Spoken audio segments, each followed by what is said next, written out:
Her fingers brushed his wrist. Minjun's entire world detonated. 3 years. 3 years of nothing. No heat, no cold, no texture, no pain, no pleasure. And suddenly his nervous system was screaming like it had been electrocuted back to life.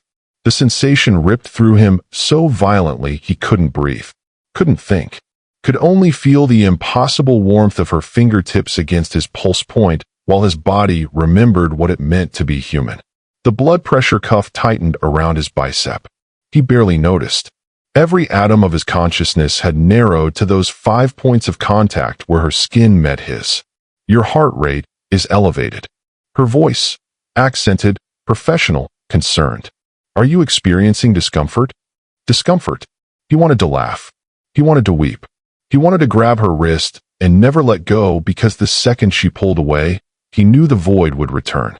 3 years of sensory death, and this stranger in a white coat had just made him feel like a live wire drowning in lightning. Mr. CO? She leaned closer. The scent of cocoa butter and antiseptic. Should I call for assistance? He forced his jaw to unclench. Forced words passed the chaos in his throat. No. The single syllable came out rough. Wrecked. Continue the examination. She hesitated. Her dark eyes, deep brown, warm, impossibly alive, searched his face with the kind of professional assessment that made him realize he was trembling. Actually trembling. CO Minjun, who'd ordered executions without flinching, who'd negotiated billion-won deals with a heartbeat that never spiked, who'd survived a poison designed to turn him into a living corpse. He was shaking because a doctor touched his wrist. She released him to make notes on her tablet. The sensation died instantly, completely, like someone had flipped a switch and plunged him back into the sensory void that had been his prison for 3 years. No, you're still here. Most people already clicked away. But you? You felt something in those first 30 seconds. A pull. A question mark. I need to understand what just happened in that examination room. People like you subscribe. Not because they're told to. Because they recognize a story that's going to hurt beautifully. And they want to feel it all the way through. So here's my question. Why haven't you? Dr. Chioma Adeyemi had been in Seoul for exactly 47 days. 47 days since she'd fled Lagos with her medical credentials, 3 suitcases, and the shattered remains of her trust in men. 47 days since she'd discovered her fiancé, the man who'd promised her forever, had been sleeping with her best friend for 8 months. 2 weeks before their wedding. The venue booked. The dress altered. The invitation sent. She'd walked into their apartment early, tired from a 30-hour shift. Found them in her bed, wearing the lingerie she'd bought for her honeymoon. Some wounds don't heal cleanly. They calcify. Form scar tissue, so thick you convince yourself you're protected. That you'll never be that stupid again. That you'll never let anyone close enough to destroy you. Seoul was supposed to be her fortress. A prestigious position at Myeongdong Private Hospital. The kind of place that catered to Korea's elite, where discretion was currency and questions were never asked. No relationships. No complications. Just medicine. Then they assigned her to the VIP floor. Then they assigned her to him. She'd heard the whispers. Every staff member had. CO Minjun, the ghost who walked through walls, the youngest crime lord in Seoul's history, the man with a medical file so classified it required 3 levels of clearance just to open. Rare neurological condition. Details redacted. Prognosis, terminal decline. Treatment, palliative care only. They said he was dying slowly. That the poison that should have killed him 3 years ago had done something worse, turned him into a shell. That he came for monthly monitoring not because he believed in recovery, but because even ghosts needed documentation. Chioma had prepared herself for a difficult patient. Angry, perhaps. Depressed. Resigned to death. She wasn't prepared for beautiful. He'd walked into her examination room at exactly 11 p.m., the hospital silent, the hallways empty, flanked by 2 men in expensive suits who moved like predators. But it was Minjun who made the air feel thinner. Tall. Devastatingly handsome in the way of men who've never had to consider their appearance because their presence does the work. Sharp jaw. Blade-straight nose. Eyes so dark they looked black in the examination room's fluorescent light. His suit probably cost more than her annual rent. His expression? Nothing. Absolutely nothing. Like looking at a photograph of a man instead of the man himself. Dr. Adeyemi. His voice was low, controlled, empty. You're the fourth physician assigned to my case this year. She straightened, met his gaze directly. I don't plan on being the fifth. Something flickered in those dead eyes. Interest, maybe, or assessment. Then it vanished like it had never existed. We'll see. He'd moved to the examination table, sat without being asked, started unbuttoning his shirt cuff with mechanical precision. The last three found my condition uncomfortable to manage. She understood why the moment she opened his file. Most medical mysteries presented with too little data. CO Minjun's file was the opposite. Hundreds of pages spanning 3 years, for countries, 17 specialists. Brain scans, blood panels, nerve conduction studies, hormonal analyses. All pointing to the same impossible conclusion. His nervous system was dying from the inside out. Not quickly enough to kill him. Just enough to steal everything that made life worth living. No tactile sensation below the neck. Severe damage to emotional processing centers. Complete suppression of libido and arousal. Inability to regulate body temperature. Diminished taste and smell. Pain receptors misfiring unpredictably. The poison, a custom neurotoxin called Reaper's Mercy, had been designed by someone with both medical expertise and profound cruelty. It didn't kill. It erased. Turned its victims into breathing corpses who couldn't die but couldn't live. 3 years ago, someone had wanted CO Minjun to suffer, and they'd succeeded spectacularly. The examination will take approximately 40 minutes, she'd said, pulling on latex gloves. Professional. Clinical. Ignoring the way his bodyguards watched her like she might be another assassin. I'll need to test sensation response, cardiovascular function, and neurological markers. Some of it may be uncomfortable. I don't feel discomfort. Flat. Factual. I don't feel anything. She'd almost believed him, until she touched his wrist. Now, watching him across the examination table, jaw clenched, breathing carefully controlled, eyes fixed on the point where her hand had been. Chioma felt the first whisper of something that would either save or destroy them both. Curiosity. Mr. CO. She kept her voice gentle. What just happened? Nothing. Too fast. Too sharp. Continue the examination. Your heart rate spiked from 62 to 108 beats per minute. Your pupils dilated. You exhibited tremors in both hands. That's not nothing. His eyes finally met hers. For the first time since he'd entered, she saw something beneath the ice.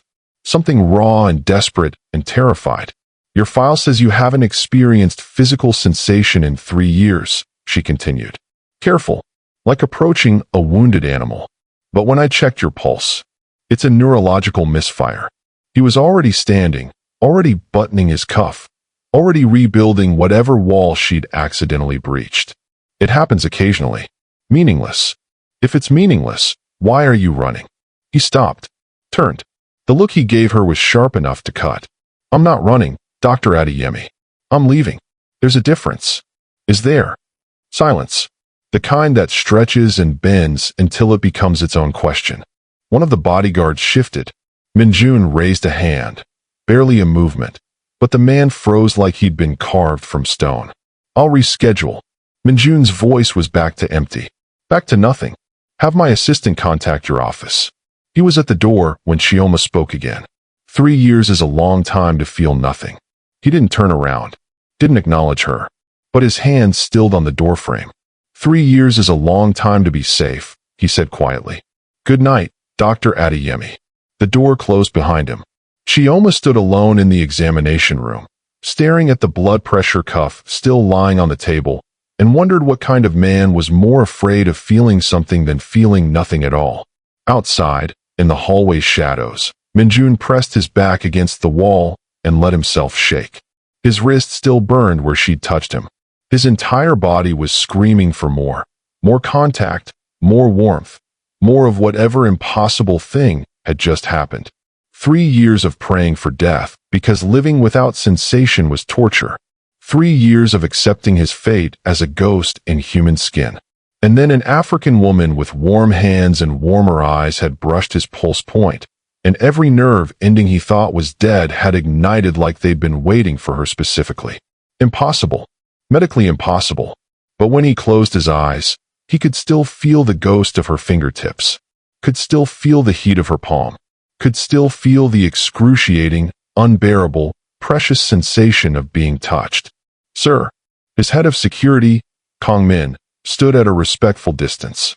The car is waiting. Minjun opened his eyes. The sensation was already fading, already dying, leaving him hollow again. Schedule another appointment, he heard himself say. Next week. Evening. When the floor is empty. Kong Min's expression didn't change, but something in his eyes sharpened. Sir, if there's a medical concern. There is. Minjun straightened, adjusted his cuffs, became the ghost again. Make it happen.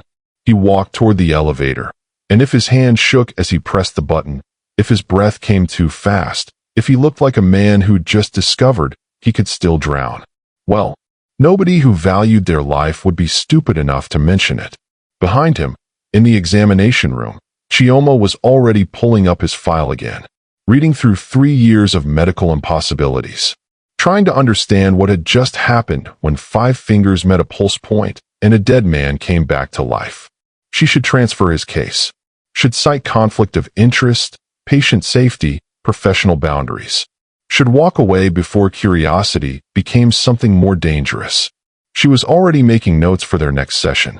Some stories start with a bang. Others start with a whisper. This one started with a touch that shouldn't have meant anything and instead meant everything. And neither of them knew it yet. But touching him again would be the last professional decision Chioma Adeyemi ever made. Chioma's apartment was small. Too small for someone who'd grown up in a Lagos mansion with 7 bedrooms and staff who knew her coffee order by heart. But small meant simple. Simple meant safe. Simple meant nobody could hide secrets in the spaces between rooms. She made her coffee at 6 a.m., 2 sugars, no cream, exactly how her mother taught her, and tried not to think about the patient who'd fled her examination room like she'd burned him. Failed spectacularly. Your heart rate spiked from 62 to 108. She'd reviewed the recording 3 times. Watched the exact moment her fingers met his skin. The way his entire body went rigid. The way his breathing stopped, then restarted ragged and shallow. The way he'd looked at her like she'd just performed a miracle or committed murder. Maybe both. Medical literature had 17 documented cases of Reaper's mercy poisoning. 14 victims died within the first year. Suicide, mostly. The poison didn't kill.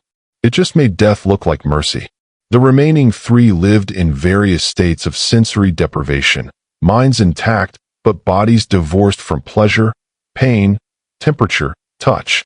None of them had ever reported sudden sensation restoration. None of them had ever reacted to human contact like they'd been electrocuted back to life. Which meant either Seo Minjun was experiencing a neurological impossibility, or she was. Her phone buzzed. Unknown number. Mr. Seo Minjun has requested an appointment. Thursday, 10 p.m. Please confirm availability. Office of Seo Minjun. Professional response. Decline. Recommend daytime appointment with full staff present. Chioma's fingers typed. Confirmed. She stared at the message for 3 full minutes before hitting send. Then spent the rest of her morning wondering when she'd become the kind of woman who made reckless decisions about dangerous men. Again, Seoul's rain was different from Lagos's. Colder. Sharper. Less like cleansing and more like judgment. Chioma pulled her coat tighter as she walked through Myeongdong's night market, letting the crowd swallow her. 2 months in this city, and she still felt like a ghost. Visible, but not seen. Present, but not acknowledged. The vendors shouted in rapid Korean. She caught maybe 1 word in 10. Smiled politely. Kept walking. You look lost. The voice was female. Korean accented English. Chioma turned to find a woman about her age, mid-30s, designer clothes, the kind of beauty that came from expensive maintenance and good genetics. Her smile was warm. Her eyes were calculating. Just walking, Chioma said. Alone? In Myeongdong? At night. The woman fell into step beside her like they'd planned this meeting. You must be new. Or fearless. I'm Han Yunji. Dr. Adeyemi. Doctor. Yunji's smile widened. Myeongdong Private Hospital? Chioma's professional instincts kicked in. Patient confidentiality. Neutral response. I work there, yes. Interesting. Yunji stopped at a jewelry stall, examining a bracelet with obvious disinterest. I have a friend who receives treatment there. Very exclusive. Very discreet. We pride ourselves on discretion. I'm sure you do. Yunji set down the bracelet, turned to face Chioma directly, especially with patients like Seo Minjun. The name hung between them like a blade. Chioma kept her expression neutral. I'm not at liberty to discuss. Of course not. Patient confidentiality. Very professional. Yunji's smile never wavered. I'm just curious about the woman who made my cousin leave his examination early. That's not like him. Minjun never runs from anything. Cousin. The word clicked into place like a bullet chambering. I should go, Chioma said. Should you? Yunji tilted her head. Or should you hear what I came to tell you? About the man you'll be alone with Thursday night? About what happened 3 years ago? About why someone wanted him to suffer instead of die? Chioma's medical training screamed at her to walk away. Her curiosity, the same curiosity that had made her specialize in neurology, that had driven her to Seoul, that had made her confirm an appointment she should have declined. Her curiosity made her stay. 5 minutes, she said. Yunji's smile turned genuine, or something close to it. Walk with me, Dr. Adeyemi. Let me tell you about the man my family calls the Silhouette, and what it means that you made him feel something again. The story Yunji told should have sent Chioma running. Seo Minjun took control of his family's syndicate at 28, youngest head in their organization's 80-year history. His father died in a car accident. His uncle disappeared. Rival families expected chaos, expected weakness, expected blood. They got the Silhouette instead. Within 6 months, Minjun consolidated power with surgical precision. No dramatic displays. No unnecessary violence. Just quiet eliminations and strategic alliances that left rivals scrambling and allies grateful. He was brilliant, ruthless, untouchable. His enemies tried everything. Assassination attempts, blackmail, seduction. Nothing worked. He existed in a space beyond normal human wants. No vices to exploit, no weaknesses to leverage, no attachments to threaten. So they poisoned him instead. The neurotoxin was supposed to be poetic justice. Strip away his superhuman control by stripping away his humanity. Make him suffer every day he continued breathing. Watch the untouchable man become unreachable even to himself. It worked perfectly. For 3 years, he's been a ghost operating a body, Yunji said. They were sitting in a quiet cafe now, tea growing cold between them. No pleasure, no pain, no desire, nothing. The elders are growing impatient. A leader without heirs is a leader without future. Why are you telling me this? Yunji's expression softened into something that might have been sympathy, or might have been strategy. Because Thursday night, you'll be alone with a man who hasn't felt anything in 3 years. And if you really did make him feel something, if that wasn't a misfire, if it wasn't an accident, she leaned forward, then you just became the most valuable and most dangerous thing in his world. And you should know what that means. What does it mean? It means he'll never let you go. Yunji stood, leaving money for the tea. And it means everyone who wants him dead, which is considerable, will now want you dead too. Consider this a professional courtesy, doctor. From one woman to another. She was gone before Chioma could respond. The tea had gone completely cold. Chioma sat there for another 20 minutes, staring at nothing, trying to decide if she'd just been warned or threatened. Her phone buzzed. Thursday appointment confirmed. Private entrance, VIP floor. Security cleared. Office of Seo Minjun. She should cancel. Should cite conflict of interest. Should transfer his care to literally any other physician in Seoul. She typed. Received. I'll be there. Outside, rain started falling again. Sharp. Cold. Unforgiving. Chioma pulled out her medical journal and started documenting everything she knew about Reaper's Mercy poisoning. Research. That's all this was. Professional curiosity about an unprecedented neurological response. She almost believed herself. Thursday came too fast and too slow. Chioma arrived at the hospital at 9:45 p.m., her professional bag heavier than usual. She'd packed extra equipment, nerve conductivity testers, sensory mapping tools, recording devices. If Minjun experienced another episode, she wanted documentation, evidence, something medical to explain the impossible. The VIP floor was empty. Deliberately so, she realized. The nurse's station was unmanned. The hallways were silent except for the hum of overhead lights. Even the security cameras had been redirected. Someone had purchased absolute privacy. Her examination room door was already open. Warm lights spilled into the hallway. Minjun stood by the window, hands in his pockets, staring at Sol's glittering sprawl. He wore a black shirt tonight. No tie, top button undone. Less armor than last time. More human. He didn't turn when she entered. Didn't acknowledge her at all. You came, he said quietly. You scheduled an appointment. That's not the same thing. You could have sent another doctor. Cited conflict of interest. Transferred my care. Finally, he turned. His eyes found hers across the room. But you came yourself. What? She almost set down her bag. Met his gaze directly. Because I'm a doctor, and you're experiencing a medically unprecedented phenomenon. I want to understand it.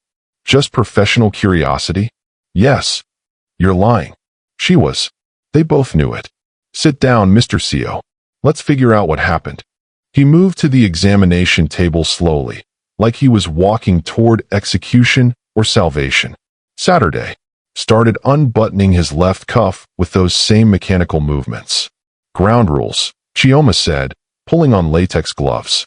If you experience discomfort, you tell me immediately. If you want me to stop, I stop. Consent matters, even in medical contexts. Understood. Something flickered in his expression. Surprise, maybe. Understood. She approached carefully, pulled out the nerve conductivity tester, a device that measured electrical response in nerve pathways. Standard equipment for his condition. I'm going to map your sensory response, she explained. Start with areas your file indicates are completely numb. Work my way to areas with partial sensation. The device will deliver mild electrical pulses. According to your records, you shouldn't feel anything. But I want to establish a baseline before you touch me again. The words hung between them. Yes, Chioma said. Before direct contact. I need to isolate variables. Understand what's happening. What if I don't want to understand? His voice was low. Rough. What if I just want to feel it again? That's not how medicine works. Nothing about this is how medicine works, Dr. Adeyemi. He held out his arm. Test away. We both know what's going to happen. She started with his fingertips. The device pulsed. His face remained impassive. Anything? No. Palm. Wrist.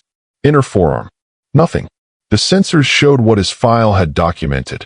Absent nerve response. No electrical conductivity. Dead pathways. Exactly what Reaper's Mercy should have destroyed. Then she set down the device. Removed her right glove. This is going to be direct contact, she said.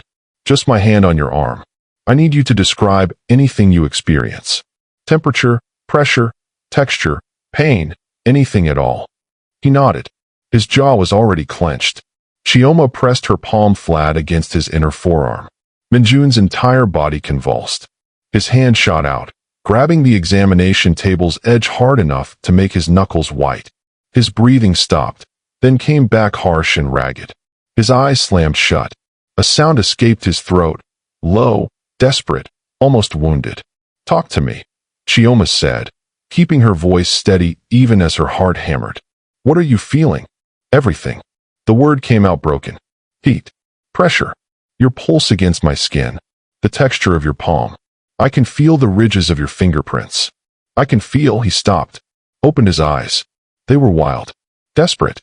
Don't stop. Please. Whatever you're doing, don't stop. She kept her hand there. Watched his face. Watched 3 years of sensory starvation pour out in tremors and shallow breaths, and an expression so vulnerable it hurt to witness. I'm going to move my hand, she said gently. Map the response. Tell me where sensation ends. She slid her palm up his forearm. His breath hitched. She moved to his bicep. He shuddered. Shoulder. His eyes rolled back slightly. The base of his neck. He grabbed her wrist. Not aggressive. Not controlling. Desperate. Stop, he rasped. I need a moment. Chioma froze. His hand was shaking around her wrist. His entire body was trembling like he was either breaking apart or coming together. His thumb pressed against her pulse point, checking her heartbeat the way she'd checked his. The intimacy of the gesture made her stomach flip. Mr. Seo. Minjun. His eyes opened. Met hers. If you're going to touch me like this, use my name. This is a medical examination. Is it? He didn't let go. Because it feels like something else entirely. She should pull away. Should establish boundaries. Should remind herself, that this was doctor and patient, professional and clinical, nothing more. But his thumb was still pressed against her pulse. And the way he was looking at her, like she was oxygen and he'd been drowning for 3 years. Minjun, she heard herself whisper. His breath shuddered out. Again. What? Say my name again. I want to hear it while I can still feel your skin. Minjun. He closed his eyes, pressed her wrist against his chest, right over his heart. She could feel it racing, could feel him trembling, could feel the moment when sensation started to fade because his grip tightened like he was trying to hold on to something slipping away. No, he breathed. Not yet. Not yet. But it was already gone. She could see it in the way his shoulders dropped, the way his breathing evened out, the way his expression went from desperate to empty in the span of 3 heartbeats. He released her wrist, stepped back. The ghost was returning. Document it, he said, voice flat again. Whatever you need for your records. I'll answer questions. Minjun. Don't. He turned away. Don't use my name when I can't feel you saying it. Silence stretched between them. Heavy. Weighted with all the things neither could say. Chioma pulled out her tablet, forced herself into doctor mode. The response was immediate upon direct skin contact. Sensation appears limited to areas touched by my hand specifically. Neural pathways show activity only during active contact. Upon separation, response ceased immediately. In other words, it's only you. He still wasn't looking at her. Your touch. Nobody else's. Nothing else. Just you. That's medically impossible. And yet, he turned back. The look in his eyes made her breath catch. Here we are? Tell me, doctor, what does medical science say about a dead man coming back to life only for one woman? It says we need more data, more testing, more time alone together in empty rooms. His mouth curved into something that wasn't quite a smile. More excuses to touch me, more nights like this where we both pretend this is professional. It is professional. Keep telling yourself that. I've been lying to myself for 3 years. I know what it looks like. He moved toward her slowly, gave her every opportunity to step back. She didn't. You want to know what I think, Chioma? First time he'd used her name. It sounded different in his accent. More intimate. What do you think? He stopped close enough that she could feel his warmth. Close enough that moving forward even an inch would mean touching. Close enough that the air between them felt electric. I think you're curious about more than just medicine. I think you felt something when you touched me. Not medical, not professional, something else. I think you're terrified because you came to Seoul to hide from powerful men who hurt you. And now you're standing in an empty room with a monster who needs you more than his next breath. He paused. And I think you're still here anyway. Which makes you either very brave or very foolish. Which do you think I am? Both. His voice dropped lower. And that terrifies me more than anything I've done in the last 10 years. Her phone buzzed. Shattered the moment like glass breaking. Text from an unknown number. Ask him about his cousin Jaeho. Ask him why someone wanted him alive, but empty. Ask him what happens to women who get close. A friend. Chioma looked up. Minjun was watching her with those dark, assessing eyes. What is it? He asked. She should show him. Should ask the questions the text demanded. Should get answers before this went any further. Instead, she deleted it. Nothing, she said. Spam. He didn't believe her. She could see it in his face. But he didn't push. We should schedule follow-up sessions, Chioma said, retreating into professionalism like armor. Multiple data points. Controlled environment. Maybe try different types of contact. Different types of contact, he repeated. Something dark and heated flickered in his expression. Is that what we're calling it? What would you call it? Necessary. He picked up his jacket. Addictive. Dangerous. He moved toward the door, then stopped. Turned back. Thursday nights. Same time. However many sessions you need. I'll be here. Minjun. Don't. He cut her off gently. Don't say whatever you're about to say. Don't tell me this is a bad idea, or that I should find another doctor, or that getting close to me is dangerous. I know all of that. I've known it since you first touched my wrist, and I remembered what it felt like to be human. Then why? Because 3 years of nothing is worse than any danger you could imagine. Because touching you feels like resurrection. Because I'd rather burn alive than go back to the ice. His hand rested on the doorframe. Thursday, Chioma. I'll see you Thursday. He left before she could respond. Chioma stood alone in the examination room, her wrist still warm where he'd held it, her entire body still buzzing with the intensity of what had just happened. Professional, clinical, medical. She'd never been a good liar. Her phone buzzed again. He'll consume you. A friend. She turned off her phone, gathered her equipment, tried to ignore the fact that her hands were shaking. Outside, in the parking garage, Minjun sat in his car and didn't start the engine. His head of security, Kong Min, watched him from the driver's seat. Sir, I need you to do something, Minjun said quietly. His arm still burned where she'd touched him. His chest still ached where he'd pressed her wrist against his heart. 3 years of nothing, and now he couldn't stop feeling. I need you to assign a protection detail to Dr. Adeyemi. Invisible. She can't know they're there. Sir, if I may ask. Jaeho knows about her. Minjun's voice went cold. Yoonji approached her earlier this week. They're already circling. Kongmin's expression hardened. What are your orders? Keep her safe. Minjun finally looked at him. Whatever it takes. She doesn't get hurt. She doesn't get scared. She doesn't even get inconvenienced. Am I clear? Crystal. And Kongmin. Minjun's hand flexed, remembering the feel of her pulse against his palm. If anyone touches her, if anyone so much as looks at her wrong, bring them to me. Alive. That depends on what they did. The car finally started, pulled out of the garage, drove into Seoul's neon-lit darkness. Minjun stared at his hand. The sensation was long gone, but the memory of it, the ghost of her warmth, the phantom of her pulse, that stayed. 3 years ago, someone had poisoned him to create a weapon without weakness. They'd succeeded. For 3 years, he'd been untouchable, unreachable, invulnerable. Then an African woman with warm hands and warmer eyes had touched his wrist, and suddenly he was human again. Suddenly he was vulnerable. Suddenly he had something to lose. And God help anyone who tried to take her from him. The sessions became ritual. Every Thursday at 10 p.m., Chioma arrived at an empty VIP floor. Every Thursday, Minjun was already there, sometimes by the window, sometimes sitting on the examination table, once standing in the doorway like he'd been waiting for hours. Which he had been. She'd touch his wrist, map his responses, document the impossible. And every week, the sessions lasted longer than medically necessary. Week 2, she tested temperature sensitivity, placed her palm against his chest, bare skin to bare skin, heart to heart. He'd stopped breathing entirely. She'd counted to 30 before he remembered how. Cold or warm, she'd asked, voice steady despite her own racing pulse. Burning, he'd rasped. You feel like fire. Week 3, she brought ice. Then heating pads.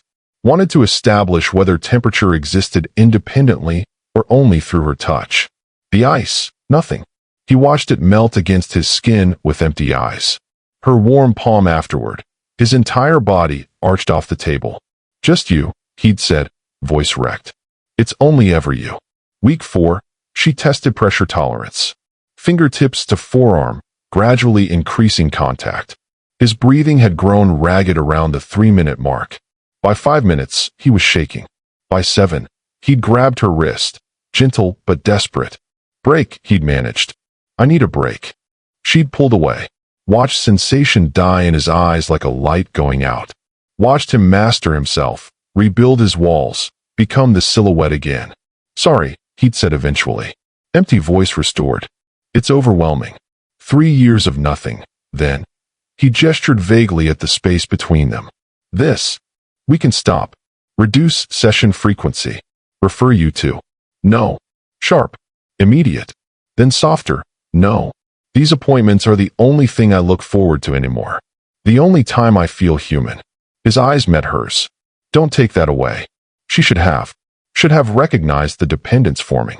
Should have seen the professional boundaries dissolving like sugar in rain. She scheduled week 5 instead. Kongmin cornered her in the hospital parking garage after the 4th session.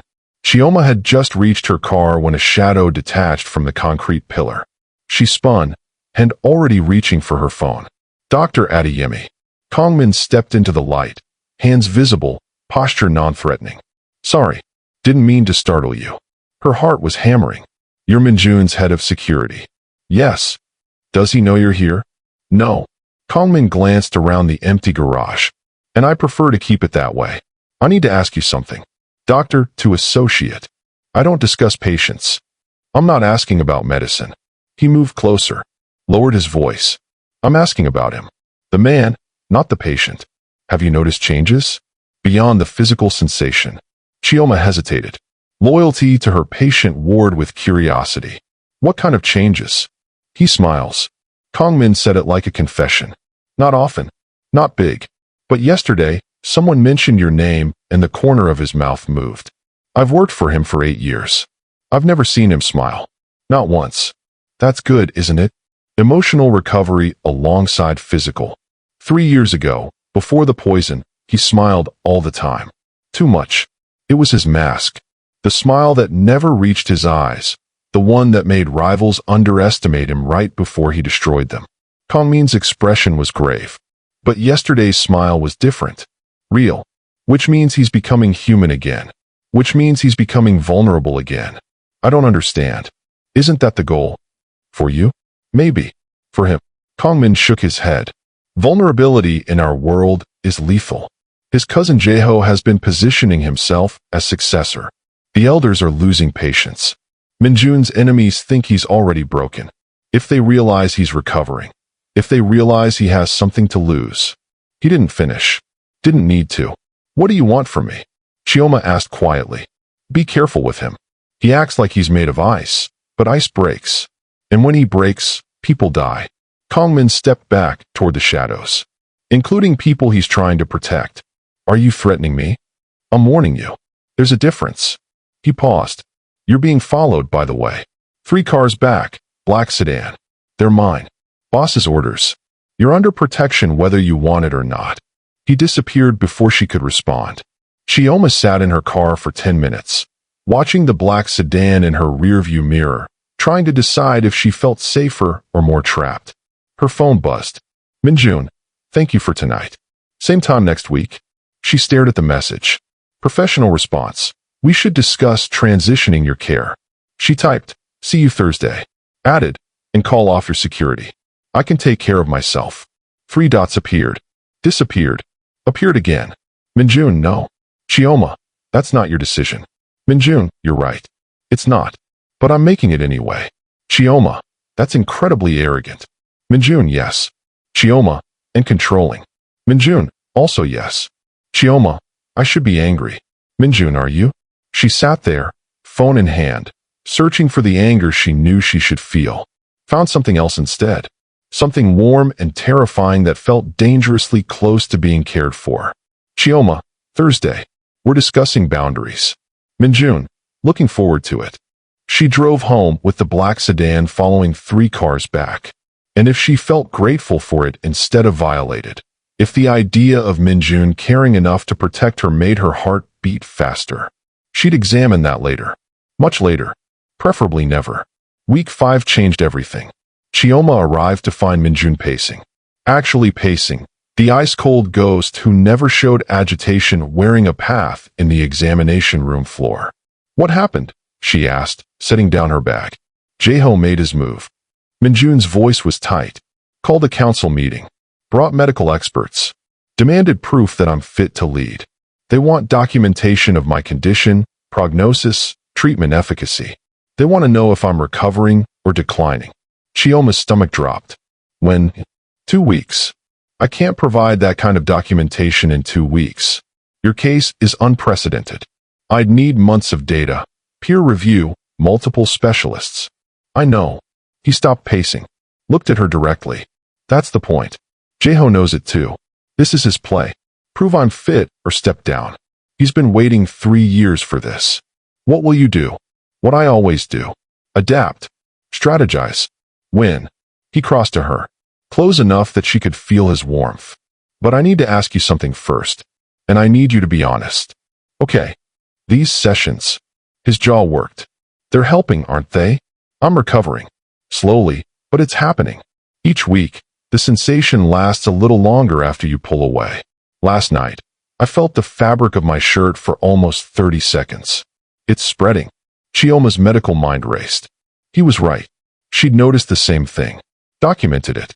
The neural pathways weren't just responding during contact anymore. They were regenerating. Rewiring. Learning to function again. Yes, she admitted. You're recovering. I don't understand the mechanism, but the evidence is clear. Then I need more sessions. Daily. Extended contact. Whatever it takes to accelerate the process. He paused. I need you to help me prove to the council that I'm fit to lead. Daily sessions aren't medically necessary. I know, but they're personally necessary. Strategically necessary.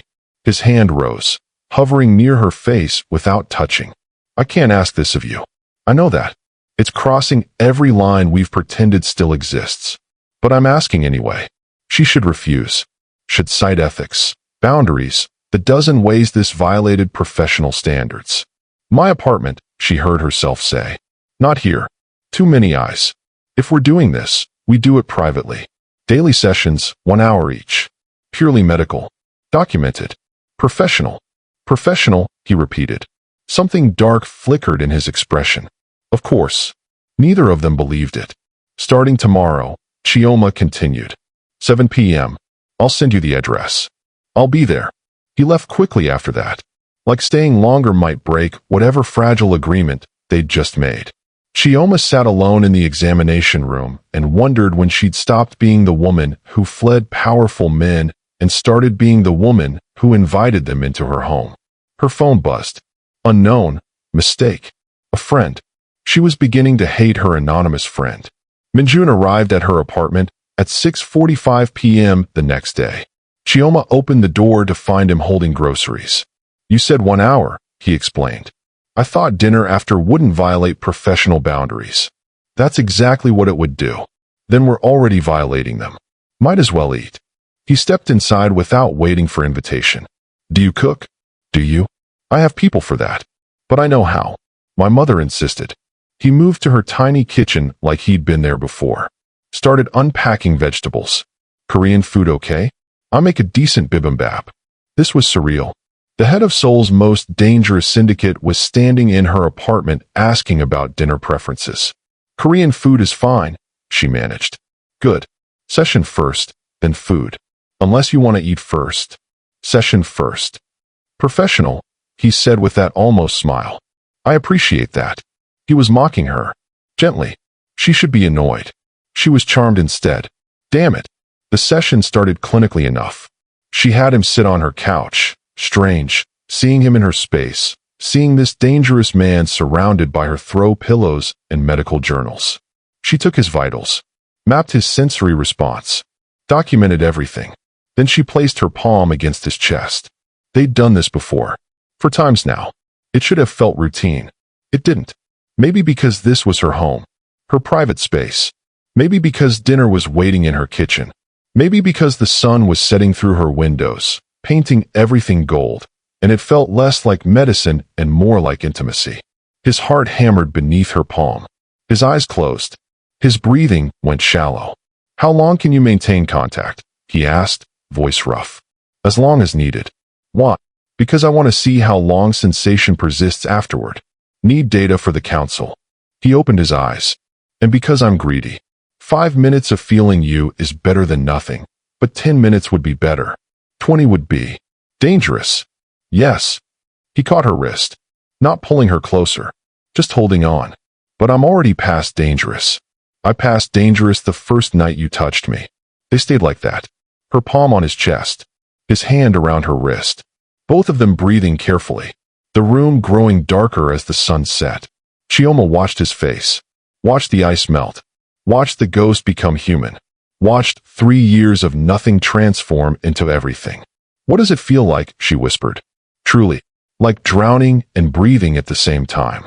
Like pain and pleasure until I can't tell the difference. Like every nerve I thought was dead is screaming that it's alive. His thumb pressed against her pulse point. Like you're the only real thing in my world, and everything else is just static. That's dangerous. I know. You keep saying that. His eyes met hers. But you're still here. You keep showing up. Keep touching me. Keep making me feel things I thought I'd never feel again. So tell me, Dr. Adeyemi, who's really in danger here? Me or you? Both of them. They both knew it. 15 minutes later, she pulled away. He tracked the sensation, 90 seconds before it faded. 30 seconds longer than last week. It's working, he said quietly. You're bringing me back. Your nervous system is rewiring itself. I'm just the catalyst. Just the catalyst, he repeated. Do you really believe that? She didn't answer. Couldn't. Because the truth was terrifying. She was starting to believe she was more than a catalyst. Starting to believe in the way he looked at her, the way her name sounded in his voice, the way her entire body felt alive when he was near. Starting to believe in something she'd sworn never to trust again. Dinner, she said, standing abruptly. You promised Bibimbap. He smiled. Actually smiled. Small but real. I did, he agreed. And I keep my promises. They ate at her tiny kitchen table. He cooked well, efficient, practiced movements that spoke of muscle memory. They talked about safe things, Seoul versus Lagos, hospital politics, his mother's cooking lessons. They didn't talk about the way his hand kept drifting to his chest where she'd touched him. Didn't talk about the way she kept watching his mouth when he spoke. Didn't talk about the fact that this dinner, conversation, comfortable silence felt dangerously close to a date. He left at 9 p.m. Promised to return tomorrow. Same time. At the door he paused. Chioma. Yes. Thank you. Not for the medicine. For the company. I forgot what it felt like to just sit with someone. His hand rose, hovering near her cheek. Not touching. I forgot a lot of things. But you're helping me remember. He left before she could respond. Chioma closed the door, leaned against it, pressed her palm to her own chest, and felt her heart racing. Professional boundaries. Medical ethics. Patient relationship. She was violating all of them. And God help her, she didn't want to stop. The anonymous texts escalated over the next week. Unknown, he's using you. Unknown, Jaeho knows about the sessions. Unknown, they're watching his apartment. Counting his visitors. Unknown, get out while you still can. Chioma blocked the number. 3 new numbers started texting immediately. She told Minjun about the messages during their 5th home session. He went very still, very quiet. The ghost returning. What did they say exactly? She showed him. Watched his expression shudder completely. I'll handle it, he said. That's not an answer. It's the only answer I can give you. He stood. I should go. We're not done with the session. Yes, we are. He was already at the door. Already leaving. I need to make some calls. Minjun. He turned back. The look in his eyes made her breath catch. Something dangerous. Something protective. Something that looked almost like fear. You don't understand what my world is like. What happens to people who get close to me? I'm trying to keep you separate from that. But they're not letting me. His jaw clenched. I won't let them hurt you. Whatever it takes. Do you understand? I don't need protection. Yes, you do. You just don't know it yet. He left before she could argue. The black sedan didn't follow her anymore. 3 cars did now. Different vehicles. Different drivers. Rotating shifts. Chioma should have felt trapped. Should have demanded her freedom. Should have run. She scheduled tomorrow's session instead. The council meeting was scheduled for Thursday. Minjun arrived at Chioma's apartment Tuesday night looking like he hadn't slept in days. Dark circles under his eyes. Tension radiating from him like heat. What happened? She asked. Jaeho accelerated his timeline. Meeting is tomorrow. He stopped. Started again. I need to ask you something. And you can say no? You should say no. Ask. Come with me. To the meeting. Testify about my recovery. Show them the documentation. Prove I'm fit to lead. His hands flexed at his sides. It will put a target on your back. Everyone will know you're important to me. It's dangerous and unfair, and I have no right to ask. But I'm asking anyway.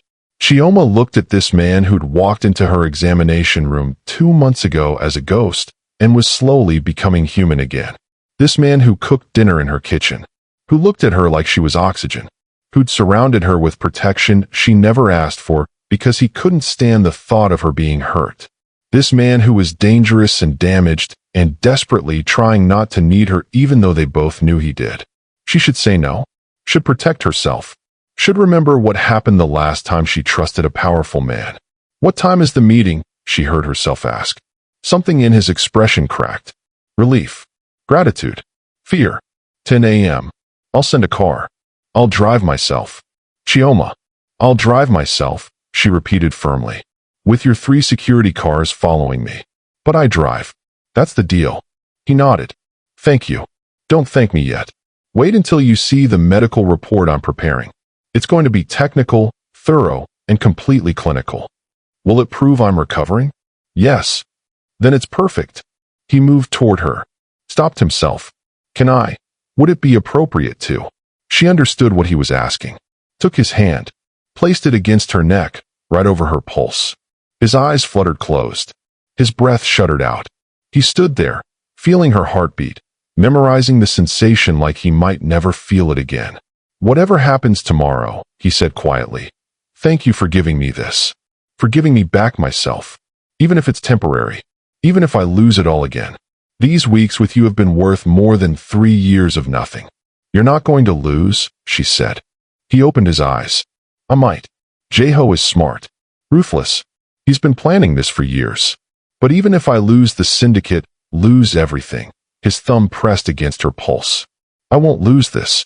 I won't lose you. You don't have me, don't I?" The question hung between them, heavy, weighted with all the things they'd been dancing around for weeks. "Session," Chioma said, pulling back. 1 hour. Then you need to sleep. "You look terrible." "Always so flattering," he said, but he was almost smiling. The session went longer than an hour. 90 minutes of her hands on his skin, mapping recovery, documenting progress. By the end, he could maintain sensation for 3 full minutes after she pulled away. "It's working," she told him. "Your nervous system is regenerating faster than any medical literature would predict. If this continues, within 6 months you might have complete sensation restoration." 6 months, he repeated. "And in 6 months, will you still be touching me? Or will you have realized this was a terrible idea and fled back to Lagos?" "I don't run anymore." "You ran here. That was strategic retreat. Different thing." She pulled off her latex gloves. "And I'm not running from you." "Why not?" "Everyone else does eventually." "Because you're not everyone else." She met his eyes directly. "And neither am I." He left shortly after. She walked him to the door. He paused on the threshold. "Chioma." "Yes." "If tomorrow goes badly, if Jae-ho wins, if I lose control of the syndicate, I want you to know something." He turned to face her fully. "None of this was manipulation. None of this was strategy. I didn't plan on you. Didn't expect you. Didn't know that someone could touch my wrist and make me remember what it felt like to want to live. Minjun. I'm just saying, whatever happens tomorrow, whatever you hear about me, whatever they say I've done, this," he gestured between them, "this was real, is real. The realest thing I've felt in 3 years." He left before she could respond. Chioma stood in her doorway long after his car disappeared, trying to ignore the way her heart was racing, trying to pretend she hadn't just been given a confession that sounded dangerously close to. She didn't finish the thought. Couldn't. Tomorrow would be complicated enough without adding that particular emotion to the mix. The council met in a building that looked like a traditional hanok from outside and a corporate fortress from within. Chioma arrived 10 minutes early. Security checked her 3 times before letting her through. Minjun was waiting in a side room. He looked different in a full suit. Powerful, controlled, every inch the crime lord. The ghost was back. But when he saw her, something in his expression softened. "You came," he said. "I said I would. People say a lot of things." He moved closer, lowered his voice. "I need to warn you. Jae-ho is going to go after you. Publicly. He'll question your credentials, your relationship with me, your objectivity. He'll make it ugly. I can handle ugly. Can you handle him implying we're sleeping together?" That your medical opinion is compromised? That you're either incompetent or corrupt? Is that what he'll say? That and worse. Chioma straightened her spine. Then he'll learn what happens when someone questions my professional integrity. I didn't earn my medical degree to be intimidated by politicians playing doctor. Minjun's almost smile appeared. There she is. Who? The woman who walked into my examination room 2 months ago and told me she wasn't going to be the 5th doctor to quit. The one who doesn't back down. The one he stopped. The one I'm grateful to have on my side. A knock at the door. Kalmin's voice. 5 minutes, sir. Minjun nodded. Turned back to Chioma. Whatever happens in there, stay calm. Let me handle Jaeho. You just present the medical evidence. Clean. Professional. Devastating. That's the plan. And Chioma? He stepped closer. Close enough that she could see gold flecks in his dark eyes. After this is over, win or lose, we need to talk. About this. About us. About what we're doing. There is no us. Keep telling yourself that. He moved toward the door. Come on. Time to show them I'm not dead yet. The council chamber was everything Chioma expected. Dark wood, ceremonial decorations, 12 men in expensive suits sitting in judgment. She recognized Jaeho immediately. Handsome, younger than Minjun, charming smile that didn't reach his eyes. Yoonji sat in the gallery. She caught Chioma's eye, mouthed something that might have been good luck, or I warned you. The meeting started formally. Territory reports. Financial updates. The mundane business of organized crime dressed up in corporate language. Then Jaeho made his move. Eldest uncle, he addressed the council leader. I'd like to raise a matter of leadership fitness. As you know, our esteemed chairman has been suffering from a terminal condition for 3 years. He has led admirably despite his challenges. But leadership requires more than strategy. It requires physical capacity, emotional stability, the ability to produce heirs. Minjun's expression didn't change. I wasn't aware my bedroom performance was council business. Everything about you is council business. You lead because we allow it. We allow it because you're effective. But if you're no longer effective, if your condition has deteriorated, Jaeho gestured elegantly. We have a responsibility to consider alternatives. You mean yourself. I mean whoever is most fit to lead. Then let's discuss fitness. Minjun stood. Dr. Adeyemi, would you please present your medical findings? Chioma rose, moved to the front, connected her tablet to the display screen. Medical images filled the wall. Gentlemen, she began, voice steady and professional. I've been treating Chairman Seo for 2 months. His condition, Reaper's Mercy neurotoxin poisoning, is unprecedented in medical literature. However, recent developments have shown significant recovery. She walked them through it. Neural regeneration data, sensory response improvement, documented timeline of recovery, cold, clinical facts presented with unshakable confidence. In conclusion, she finished, Chairman Seo is experiencing active recovery from a condition previously considered permanent. Prognosis is excellent. Questions? Jaeho stood immediately. Dr. Adeyemi, your credentials are impressive. Johns Hopkins training, published research. Impressive indeed. His smile was poisonous. Tell me, how many sessions have you conducted with Chairman Seo? 23. And where do these sessions take place? Initially at Myeongdong Private Hospital. More recently at my private residence. Murmurs rippled through the council. Jaeho's smile widened. Your private residence. How unusual. Daily sessions, I understand. Evening appointments. Very dedicated of you. The chairman's schedule required flexibility. I provided it. I'm sure you did. Jaeho turned to the council. Eldest uncle, I find it curious that Dr. Adeyemi, who arrived in Seoul mere weeks before meeting our chairman, is the only physician capable of treating his condition. I find it even more curious that her treatment requires daily private sessions at her home. One might question whether her medical objectivity has been compromised. Chioma's jaw tightened. My professional integrity is not. Tell me, doctor, are you sleeping with him? The room went silent. Minjun was on his feet instantly. Cousin, choose your next words carefully. It's a legitimate question, Jaeho said smoothly. The council needs to know if her testimony is medically sound or romantically motivated.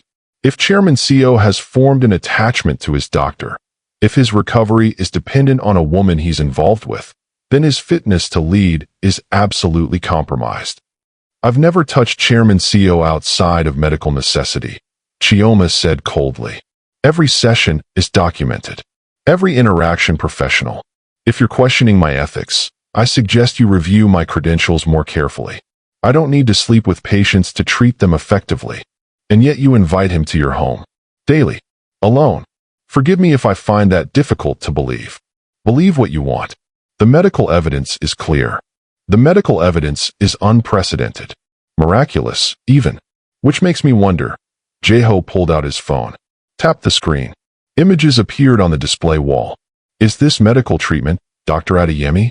Chioma's blood went cold. The photos showed her apartment. Through the windows. Her and Minjun in her kitchen. Cooking dinner. Laughing. His hand on her shoulder. Her fingers brushing his arm. Intimate. Domestic. Not remotely professional. Those are, she started. Surveillance photos. Taken over the last 2 weeks. Interesting, don't you think? The good doctor and our chairman. Looking very much like lovers. Very little like doctor and patient. Minjun's voice went deadly quiet. You've been watching her? I've been watching you. She just happened to be there. Frequently. Intimately. Jae-ho turned to the council. Gentlemen, I submit that Chairman Seo's attachment to Dr. Adeyemi represents exactly the kind of vulnerability we cannot afford in leadership. He's compromised. Emotionally dependent. Weak. I'm recovering, Minjun said. Thanks to her treatment. That's not weakness. That's strategic use of resources. Is it? Or are you simply a man who's fallen for his doctor? A man who can only feel anything when she touches him? A man who's ordered round-the-clock protection for a woman he claims is just his physician. Jae-ho's smile was triumphant. Tell me, cousin, what happens when she leaves? When she returns to Lagos or transfers your care or simply gets tired of being your emotional crutch? Do you collapse? Do you return to being the ghost? My personal feelings are irrelevant. They're entirely relevant. Because if you need her, if you're dependent on her, then she becomes your weakness. And your weakness becomes ours. What happens when our enemies figure out what we've figured out? That the great Seo Minjun can be controlled through one woman. Jae-ho turned to the council. I'm not saying the chairman should step down. I'm saying he's no longer fit to lead alone. He needs support, oversight, perhaps a co-leadership structure. For his own protection, the council members murmured. Several nodded. Chioma watched Minjun's expression, watched him realize he was losing. Watched 3 years of control slip through his fingers because he'd made the mistake of letting someone in. Watched him realize she was his weakness. Eldest uncle, Minjun said formally, I request a recess. 1 week to prepare a response. The old man considered. Granted. 1 week. But Chairman Seo, his voice was grave. This evidence is concerning. We will need more than medical documentation to be satisfied. We will need assurance that you remain uncompromised. You'll have it. The council adjourned. People filed out. Chioma stood frozen at the front of the room, staring at the photos of her and Minjun displayed on the wall like evidence at a trial. She'd been so careful, so professional, and it hadn't mattered. Because the photos didn't lie. They looked like lovers. They looked intimate. They looked like everything she'd sworn she wasn't. Jae-ho passed her on his way out. Paused. Nothing personal, doctor. You seem lovely, but you made the mistake of getting close to my cousin. And in our world, that's a fatal error. He smiled. 1 week. Then we vote. I suggest you use the time wisely. He left. Chioma stood alone in the chamber. The photos still glowing on the screen. Evidence of her failure. Evidence that she'd let professional boundaries collapse. Evidence that she'd done exactly what she swore she'd never do again. Trust a powerful man who would use her and destroy her. The door opened. Minjun entered, closed it behind him. Don't, he said quietly. I can see what you're thinking. Don't. They're right. Her voice sounded distant even to herself. I compromised myself. I let this become personal. I let you, she stopped. Couldn't finish. Let me what? Care about you? Want you? Need you? He crossed to her. You didn't let me do anything. This happened. To both of us. We didn't plan it. Didn't want it. But it's real, Chioma. And I won't apologize for it. You should. You're going to lose because of me. I'm going to lose because Jae-ho is better at politics than I anticipated. Because I made the mistake of showing weakness. Because I let myself feel something again after 3 years of nothing. He reached for her face. Stopped himself. But if I have to choose between winning this fight and losing you, I know which one matters more. Don't say that. Why not? It's true. Because we both know what happens to women who become important to men like you. Your cousin just showed us. They become targets. Weapons. Liabilities. She backed away from him. I came to Seoul to escape powerful men who destroy everything they touch. I'm not doing this again. I'm not him. Whoever hurt you before, I'm not him. Aren't you? You've surrounded me with security I didn't ask for. Made decisions about my safety without consulting me. Put me in a situation where I'm being photographed through my own windows. How is that different? Because I'm trying to protect you, not control you. They feel the same from where I'm standing. Silence. Heavy. Breaking. Minjun's expression shuddered. The ghost returning. You're right, he said finally. This was a mistake. All of it. I never should have involved you. Should have found another way to. He stopped. Started again. I'll transfer my care to another physician. Effective immediately. You'll be compensated for your time. My security will withdraw. You'll never see me again. The words hit like bullets. That's what you want? Chioma asked, voice small. No. But it's what you need. What we both need. He moved toward the door. Paused. For what it's worth, these 2 months with you were the most human I've felt in 3 years. I'll remember that. Even when the sensation fades again. I'll remember. He left. The door closed with a soft click. Chioma stood alone in the council chamber, staring at the photos on the wall. Her and Minjun. Looking like lovers. Looking happy. Looking like everything she'd sworn she'd never let herself want again. Her phone buzzed. Unknown. Told you. He was using you. Now he's discarding you. That's what powerful men do. A friend. She turned off her phone. Gathered her things. Walked out of the building into Seoul's cold sunlight. The black sedan that usually followed her was gone. The 3 security cars vanished. She was free. She'd never felt more alone in her life. You're still here. After the surveillance photos. After the public humiliation. After watching a man choose between power and the woman who makes him human. My mom told me never to tell mafia stories. Said they're too dark, too dangerous, too real. Said nobody wants to watch a powerful man fall apart for love. Said I should stick to safe romance. Pretty lies. But you're still here. Which means you know the truth. The most dangerous love stories are the ones that feel real. The ones where protection looks like control until you understand it's fear. The ones where powerful men break because they finally have something to lose. If my mom is wrong, if stories about dangerous men learning to be human again matter, if you need to see how this ends, subscribe. Because what's coming next isn't safe. It's not pretty, but it's real. And real is what you came here for. 3 days passed. Chioma went to work. Saw patients. Went through the motions of living. Her apartment felt too big without Thursday night sessions. Her kitchen felt empty without someone cooking bibimbap at her stove. She told herself this was for the best. Told herself she'd dodged a bullet. Told herself that walking away before she got hurt worse was smart, strategic, self-protective. She almost believed it. Until Yoonji showed up at her apartment Friday night. Chioma opened the door to find Minjun's cousin standing in the hallway, soaked from rain, looking nothing like the polished woman from the night market. He's dying, Yoonji said without preamble. Chioma's heart stopped. What? Not physically. Worse. The sensation is gone. All of it. Completely. Yoonji pushed wet hair from her face. He lasted 3 days without you. 3 days before his nervous system collapsed back to nothing. Maybe worse than nothing. He's refusing treatment. Refusing to eat. He just sits in his apartment staring at nothing. That's not my problem, isn't it? You were fixing him. You were bringing him back. Then you left. He left, Chioma corrected sharply. He chose the syndicate over, she stopped. Over what? They'd never defined what they were. He chose you over the syndicate. That's what you don't understand. He withdrew from the council vote. Told Jae-ho he could have it. He's stepping down. The world tilted. What? My cousin? The man who spent 8 years building his empire, who survived assassination attempts and political warfare and literal poison, is walking away. Because he won't put you in danger.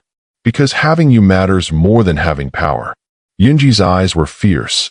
So you need to decide, Dr. Adeyemi. Right now? Are you someone who runs when things get complicated?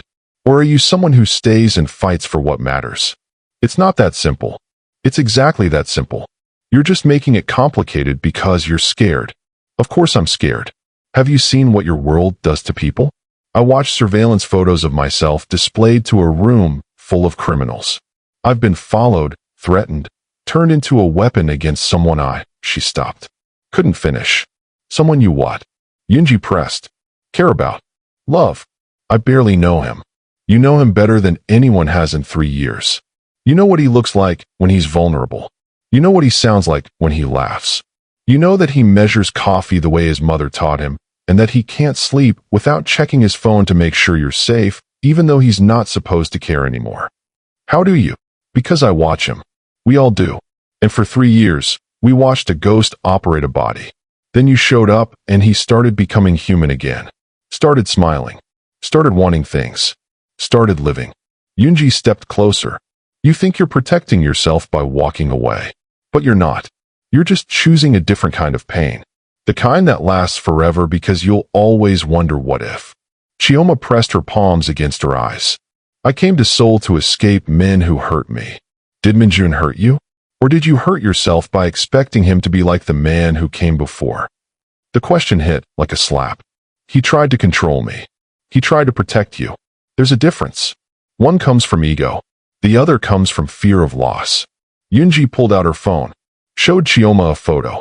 Minjun in his apartment, sitting on his couch in the dark, staring at nothing, looking like a ghost again, looking empty, looking exactly like he had the first night Chioma touched his wrist.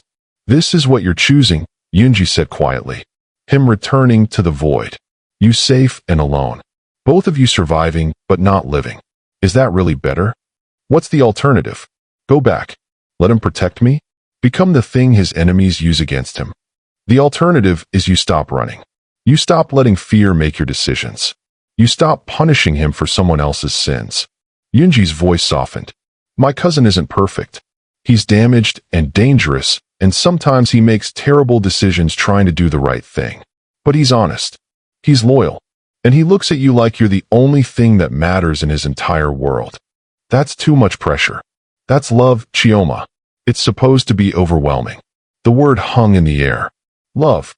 The thing neither of them had named. The thing Chioma had been running from since the moment she realized what this was becoming. I can't. Yes, you can. You're just scared. Which is normal. Healthy, even. But being scared doesn't mean you have to run. Yunji moved toward the door. Paused. He's at his penthouse. Alone. Security is minimal because he doesn't care anymore. The code is 0824. His mother's birthday. He changes it every year, but that's the one constant. He told me that once when he was drunk.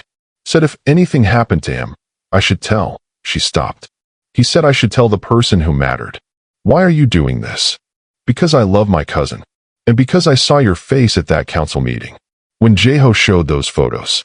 You weren't scared. You weren't angry. You were heartbroken.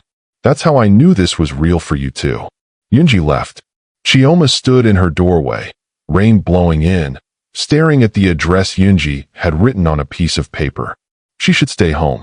Should let this end cleanly. Should protect herself. She grabbed her keys instead.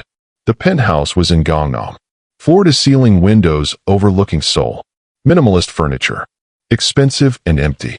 Like the man who lived there. Chioma used the code. The door opened. She stepped inside. Found Minjun exactly where Yunji had said, sitting on the couch in the dark, staring at the city lights. He didn't turn when she entered. Didn't acknowledge her at all.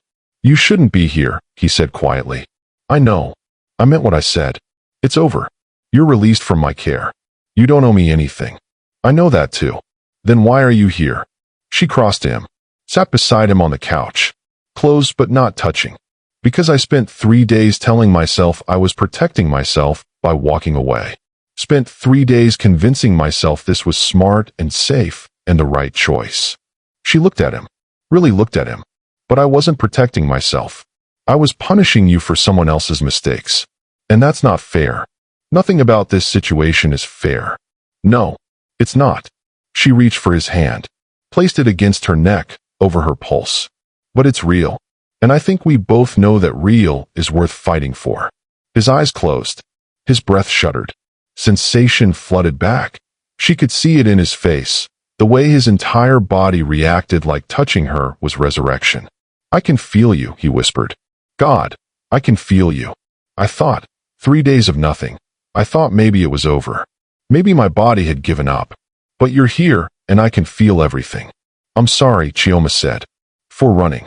For comparing you to him. For not trusting that you were trying to protect me, not control me. I was controlling you. His eyes opened. Met hers. I made decisions without asking.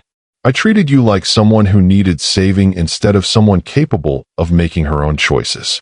That's not okay. Even if I was scared. Even if I was trying to help. So we both made mistakes. Yes. And we're both scared. Terrified, he agreed. But we're here anyway. Yes. His thumb pressed against her pulse. You keep showing up. Even when it's dangerous. Even when it's stupid. You keep showing up. So do you. They sat in silence. Her heart beating beneath his palm. His breathing slowly evening out. The city glittering below them through floor-to-ceiling windows. I stepped down from the council, Minjun said eventually. Jaeho won. He gets the syndicate. I get, he gestured vaguely. Whatever comes next. Do you regret it?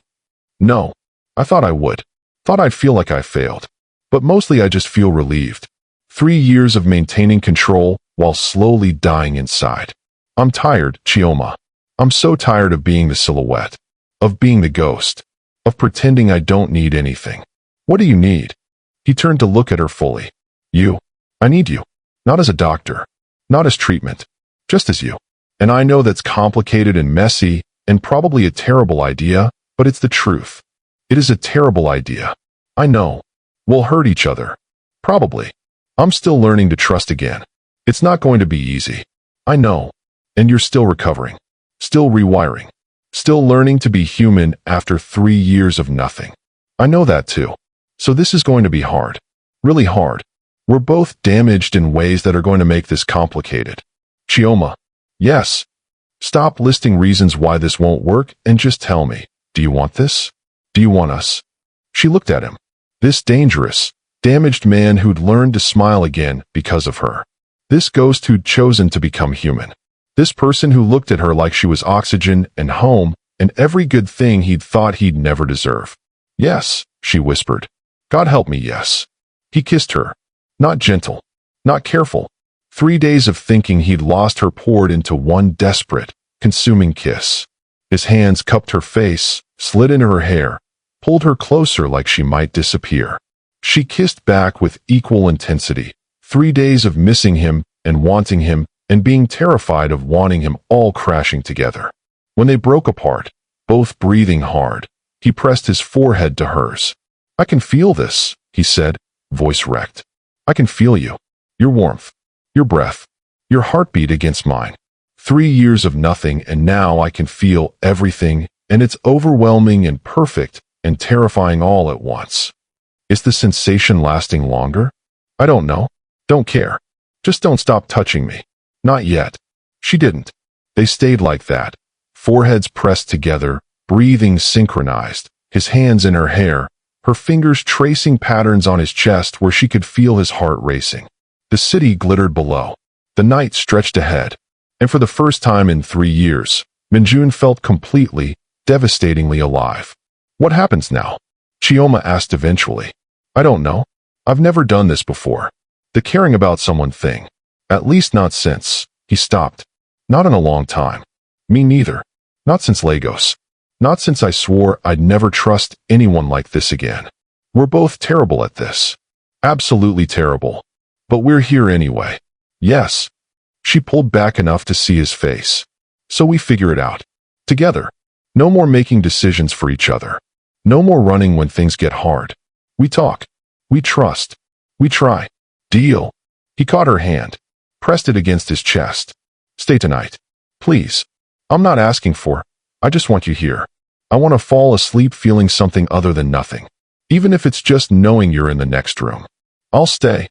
The relief that crossed his face was beautiful. They talked through the night. About Lagos and Seoul. About betrayal and poison. About learning to trust again when trust had been weaponized. About the difference between protection and control. About fear and hope and the terrifying vulnerability of letting someone see you completely. Somewhere around 3 a.m., Chioma fell asleep on his couch, her head on his shoulder, her hand still resting over his heart. Minjun stayed awake, counting her heartbeats, memorizing the weight of her against him. Feeling sensation persist, 5 minutes, 10 minutes, 15 minutes after she'd stopped actively touching him. His nervous system was learning, rewiring, remembering how to hold onto feeling even in her absence. He was coming back to life. And the woman responsible was sleeping on his shoulder, trusting him enough to be vulnerable, brave enough to stay despite every reason to run. He pressed a kiss to her hair, whispered words she couldn't hear. Thank you. For not giving up on me. For making me feel human again. For being worth more than an empire. Outside, Seoul woke slowly. The sun rose. The world continued. And for the first time in 3 years, Seo Minjun woke to sunlight and sensation and the woman who'd saved him still sleeping against his chest. It wouldn't be easy. They both knew that. But easy wasn't the point. Living was. Chioma woke to sunlight and the smell of coffee. For a moment, she forgot where she was. Then she felt the blanket someone had draped over her. Heard movement in the kitchen, quiet, careful, like someone trying not to wake her. Minjun's penthouse. She'd stayed. He appeared in the doorway, 2 mugs in his hands. Gray sweats, black t-shirt, barefoot. He looked younger like this. Less ghost, more human. You stayed, he said quietly. I said I would. He crossed to her, offered a mug. 2 sugars. No cream. Their fingers brushed. He inhaled sharply. Sensation still worked, even hours later. Progress. How did you? I pay attention. His almost smile appeared. Is that creepy? A little. I'm allowing it. They drank coffee in comfortable silence, watching Seoul wake up through floor-to-ceiling windows. I need to go home, Chioma said eventually. But I'll come back tonight. If you want. I want. No hesitation. At the door, she paused. Last night you said you'd never done the caring about someone thing. Not in a long time. What did you mean? His expression shuddered. Her name was Yuna. 7 years ago. Before I took over the syndicate. He looked out the window. I thought I could keep her separate from my world. Keep her safe. Chioma's stomach dropped. What happened? My uncle targeted her to get to me. I ended it to protect her. Broke her heart to save her life. His jaw clenched. She killed herself 2 months later. Decided a broken heart wasn't worth living with. The words hit like bullets. The poison that destroyed your nervous system. It was meant for her, wasn't it? He turned to her, surprise flickering across his face. How did you? Medical detective work. You said rivals poisoned you 3 years ago. Yuna died 7 years ago. But the guilt in your voice. She stepped closer. You took something meant for her. Different poison. Different enemy. Same lesson. His voice went flat. Love is a weapon in my world. The only way to keep someone safe is to not need them at all. Until I touched your wrist. Until you touched my wrist, he agreed. And suddenly, I was vulnerable again. Human again. Dangerous again. She took his face in her hands, watching his eyes close, watching sensation flood through him. What happened to Yuna was your uncle's cruelty, not love's fault. And I'm not her. She pressed her forehead to his. I'm not helpless. I chose you knowing exactly what it means. Chioma, I spent 2 months afraid to trust anyone after Lagos. Then I came here and decided fear wasn't going to run my life anymore. Her voice was fierce. So no, I'm not running because loving you is dangerous. I'm staying because living afraid is worse. His hands came up to cover hers. You said loving. Damn it. I misspoke. Did you? He pulled back to see her face. Because I'm pretty sure I started falling for you the first night you refused to let me run away. Her breath caught. Minjun, you don't have to say it back. I just need you to know, whatever happens next, I'm in this completely. She should be terrified. Should say this was too fast, too much. Instead, I'm falling too. I don't want to be. It's terrifying and stupid and completely illogical. But I am. His smile was radiant. Real. Terrifying and stupid. Most romantic thing anyone's ever said to me. He kissed her then, slow and devastating. When they broke apart, she whispered against his mouth. I really do have to go. I know. But I'll be back. Promise. Promise. Chioma's apartment felt empty after a night away. She showered, changed, called the hospital. Personal emergency. Back Monday. Her phone buzzed while she was making lunch. Unknown, congratulations. You chose the monster. Now you'll learn what that costs. Her blood went cold. Another text. Unknown. Check your email. The email was waiting. No sender. Subject. The woman before you. Inside, a photo. Young woman. Beautiful smile. Traditional hanbok. And a death certificate. Unipark. Died 3 years ago. Cause of death. Suicide. The message continued. He told you he sent her away. Didn't tell you she jumped from her apartment 2 months after he broke her heart. Didn't tell you he carries that guilt like a second skin. The poison wasn't meant for him. Was meant for her. He took it to save her. She died anyway. You're not special, doctor. You're just the next woman who'll be destroyed by loving Seo Minjun. Leave now, or learn the hard way that some men are poison. Chioma sat frozen, staring at the photo. Her phone rang. Minjun. She stared at it. Didn't answer. It rang again. Finally, I know about her. I know she died. I know you didn't tell me everything. Silence. Who told you? His voice was careful. Does it matter? Yes. Because they're trying to manipulate you. Did she kill herself because of you? Longer silence. Yes. Raw. Honest. Not directly. But yes. Her death is on me. You should have told me. I know. I didn't want you to look at me like I'm someone who destroys everything he touches. Are you? I don't know. I'm trying not to be.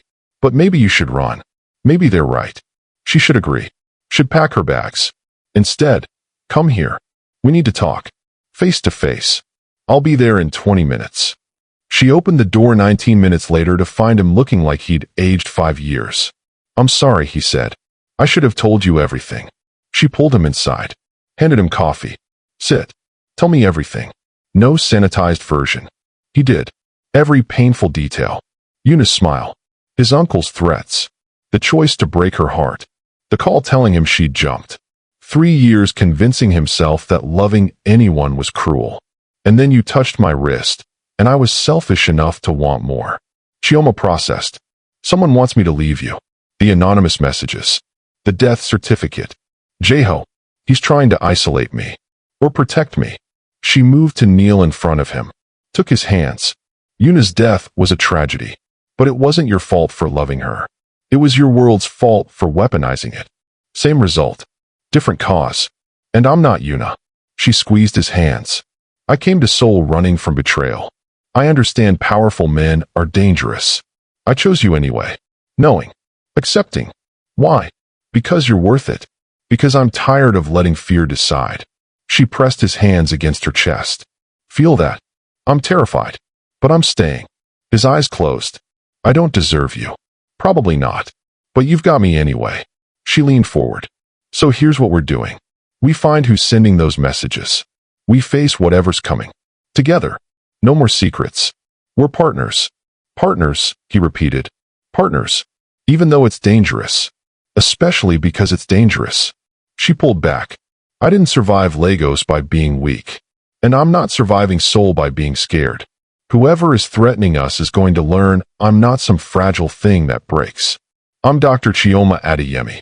And I'm not losing you to fear. His smile was small but real. Terrifying and stubborn. You love it. I do. God help me, I really do. She kissed him. A promise. So let's figure out who's trying to destroy us. And destroy them first. Now you sound like a crime lord's girlfriend. Partner, she corrected. Crime lord's partner. His smile widened. Much better. Minjun called Kongmin. Ordered a trace on the messages. Around 5 p.m., Kongmin called back. Sir, problem. The messages are coming from inside Myeongdong Private Hospital. Someone with access to Dr. Adeyemi's files. Chioma's blood went cold. Who? Still tracking. But sir, Jaeho's called an emergency council session. Tomorrow night. New evidence of your unfitness. He wants you formally removed. Stripped of privileges. Exiled. Minjun's expression went cold. The ghost returning. Set a meeting. Me and Jae-ho. Private. Tonight. Sir, that's what he wants. Set it. I'm done playing defense. He hung up. Chioma looked at him, watched him transform from vulnerable man to crime lord. No. He looked at her. No. You're not doing this alone. Partners, remember? This isn't your fight. It became my fight when someone used me to hurt you. So no. I'm coming with you. Absolutely not. Too dangerous. Then we don't go. We find another way. There is no other way. Jae-ho won't stop until I'm destroyed. Then I'm coming. Chioma. I'm coming. She stepped closer. You don't get to protect me by shutting me out. That's controlling. We make decisions together. Frustration and admiration warred on his face. You're impossible. You love it. I do. He sighed. Fine. You can come. But you stay behind me. And if I tell you to run, I'll consider it. Chioma. That's the best you're getting. He looked at her, then laughed, surprised and helpless. How did I ever think I could control this? You can't. Welcome to partnership. Terrifying. You love it. I really do. You've come this far. Through poison and politics. Through dead women's ghosts and surveillance photos. Through a man learning to feel and a woman learning to trust. If this story is healing something in you, subscribe. The climax is coming. And it's going to burn. Let's finish this together. The meeting was set for midnight at a neutral location, an abandoned warehouse in Yongsan that had once belonged to Minjun's father. Now it belonged to ghosts and bad memories. Chioma dressed practically, jeans, boots, dark jacket. Minjun watched her from the doorway of her bedroom, expression unreadable. You can still stay here, he said quietly. Kongmin will keep you safe. We've been through this. She pulled her hair into a ponytail. I'm coming. I know. Doesn't mean I have to like it. She crossed him, placed her palm against his chest, feeling his heart race, watching his eyes close as sensation flooded through him. We face this together, she said firmly. Whatever happens. Whatever happens, he agreed. His phone buzzed. Kongmin, we're ready. Sir. Time to go. The warehouse was exactly as atmospheric as Chioma expected. Concrete floors, broken windows, shadows that moved wrong. 3 black cars were already parked outside. Minjun's people. Jae-ho's cars arrived 10 minutes later. For vehicles. More people than agreed upon. He brought backup. Kongmin muttered. Should we? Let him. Minjun's voice was ice. He'll need it. They entered through separate doors. Minjun, Chioma, and Kongmin through the east entrance. Jae-ho and his entourage through the west. The 2 cousins faced each other across 50 feet of empty concrete. Jae-ho smiled. Cousin, you brought your doctor. How intimate. You called this meeting, Minjun said. Talk. Very well. Jae-ho gestured. One of his men stepped forward with a tablet. I wanted to show you something before tomorrow's council session. Professional courtesy. The tablet screen illuminated. Video footage. Hospital hallways. Timestamp. 2 weeks ago. Chioma's breath caught. It was her. And Minjun. In the hospital supply closet. His hands in her hair. Her fingers pressed against his chest. Kissing like they were drowning. Interesting, Jae-ho said smoothly. For a strictly professional medical relationship. But that's not the best part. He swiped. New footage. Her apartment building. Minjun entering. Staying overnight. Leaving the next morning. Another swipe. Her and Minjun in his penthouse. Through the windows. Cooking together. His hand on her shoulder. Her touching his face. 3 weeks of documentation. Jae-ho continued. Proving beyond doubt that Dr. Adeyemi has been conducting an affair with her patient. Violating every medical ethics standard. Compromising her objectivity. Using her position to manipulate a vulnerable man. That's not, Chioma started. Isn't it? Jae-ho's smile widened. You're his doctor, Dr. Adeyemi. He came to you for treatment. You used that access to seduce him. To make him dependent on you. To control him through the one thing he desperately needed, physical sensation. You don't know what you're talking about. Don't I? He pulled out his phone. Tapped. A recording played. Chioma's voice. Does this hurt? Minjun's response, breathless, desperate. Yes. Don't stop. Her voice again. I'm going to move my hand. Tell me where sensation ends. The sounds that followed, Minjun's harsh breathing, his barely contained reactions, sounded obscene out of context. Sounded exactly like what Jaeho was implying. You recorded medical examinations, Chioma said, voice shaking with rage. That's illegal. That's necessary. Because my cousin was being exploited. Jaeho turned to Minjun. She found your weakness and weaponized it. Made you need her. Made you choose her over your responsibilities. Made you human again just so she could control you. Enough. Minjun's voice was deadly quiet. Is it? Because tomorrow, the council sees all of this. They see proof that you're compromised. That you've been manipulated by a woman who used her medical position to seduce you. That you chose pussy over power. Jaeho's smile was vicious. They'll strip you of everything. Not just leadership. Family name. Resources. Protection. You'll be exiled. And Dr. Adeyemi will lose her medical license. I've already filed complaints with the Korean Medical Board. Silence. Heavy. Dangerous. Chioma felt the world tilting. Her career. Her license. Everything she'd built, gone. Because she'd fallen for her patient. Because she'd let professional boundaries collapse. Because she'd been stupid enough to trust a powerful man again. Minjun's hand found hers. Squeezed once. Are you finished? He asked Jaeho. Almost. I'm willing to offer a deal. Dr. Adeyemi leaves Seoul. Tonight. Returns to Lagos. Never contacts you again. In exchange, I bury the footage. The council never sees it. Her medical license remains intact. She gets to keep her career. And me? Minjun asked. You accept exile. Quietly. No drama. You disappear. Live whatever's left of your miserable life somewhere far from here. Alone. Jaeho's expression was almost pitying. Or she stays. We destroy you both publicly. And you lose everything anyway. Your choice, cousin. Chioma's throat was tight. This was it. The moment where loving Minjun cost her everything. Just like Lagos. Just like her ex. Just like every warning had told her. Some men are poison. How long do we have to decide? Minjun asked. I'm generous. 5 minutes. Jaeho checked his watch. Decide quickly. Her flight leaves at 3 a.m. Plenty of time to pack. He walked away with his entourage. Left them alone in the center of the warehouse. Chioma turned to Minjun. I'm not. I know. His jaw was clenched. But he's not bluffing. The medical board will crucify you. You'll never practice again. Everything you've worked for. I don't care. You should. Medicine is your life. You're my life. The words came out fierce. Raw. I didn't realize it until right now, but you are.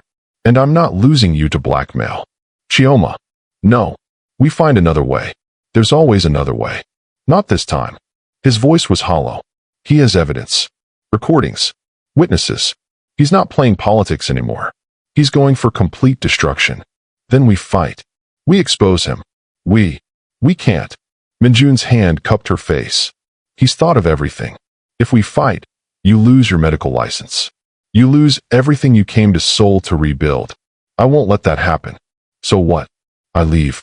Go back to Lagos. Pretend this never happened. You survive. You keep your career. You move on. Without you. Without me. Tears burned her eyes.